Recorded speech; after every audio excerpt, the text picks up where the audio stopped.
welcome to my studio. It's a temporary studio, and I'm glad you're here. So let me show you what I've been making over these last 3 weeks. I'm going to pick you up because I have nobody filming for me, so I have to do it myself. Come along. Here first, I started out. It's a big studio. Look at this behind me. It's huge, and you hear the chickens on the background. So what I needed to do, I needed to become comfortable with the space. So what I did is I was like, okay, I'm going to make something that I know how to make. And I started off with this work. Okay, this one.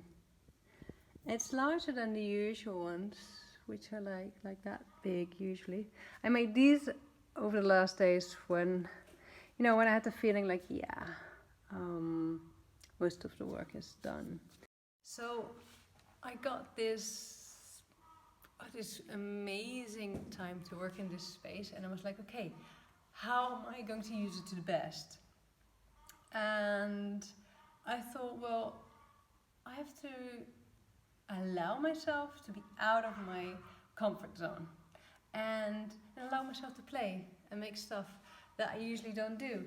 So I had a few things in mind. Since lately I've been using more florals and botanical forms. I wanted to use that, and I wanted to use local. So where I live in Spain, we don't have a lot of ferns. No, it's too dry, it's too thick. So, and the other thing was I wanted to loosen up. I wanted to be able to just splash some paint on and be really powerful with it. So I started out making some just literally stuff like that. Use earthy colors and put spray paint on leaves and then like almost print them. But obviously, I want us to go back to female faces. That's what I do, that's what I like. I can express myself in them. So how did I go then back? And staying loose, because I usually have like a flat background with nothing much on it. And now, like, this is so busy. There's already so much happening. Now what? How do you do that? Well, I found out about negative painting. Negative painting, what is that? I'm going to show you. So this is how you regularly paint, right? You've got the background and you just paint the form on it. This is how you make a tree. It's not really Bob Ross, but yeah, this is how we usually do it. You make something on a background. With negative painting, you've already got a background. Also, we're gonna make again a tree. We're gonna cut it out of the background. We're gonna make the background lighter. And it's fun that there's not all that control over it.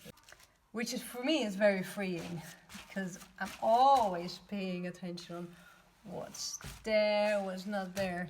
So I found a painter on YouTube, and he specializes in that kind of loosening up, and he teaches how to do florals. And as I was into it, I was like, well, whatever. And he was talking about just doing warm-ups, negative paintings. So that's what I did the first few days here. And here they are. I think they're quite funny. So I learned about how light or dark the background must be, and how much, details it needs to have. Like this is really popping, but for me it's a bit too dark on the background, and then a bit like here is like really light, so it pops really hard. And I always made 3 at a time, because that way you can learn much better what you did well, what you did wrong, and I think they're really fun, aren't they? It's very not money from stone, but just as an exercise, it's great. So when I turn around now, we are getting to the portraits. I wanted to make a series of 5. It didn't work. It didn't work because the one in the middle was just good the way it is. So I didn't need to do decorative painting here. It's just beautiful overall with the different textures, the looseness, the strong outlines here and there, and it's done. No need to do anything further.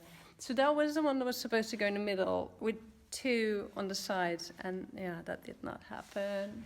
And here the fern, which for me is also a very symbolic plant. I've seen it all my life in the forest. It's my mom's favorite. So this is what I was about to say. I put tape on it, and you get these really interesting dark lines.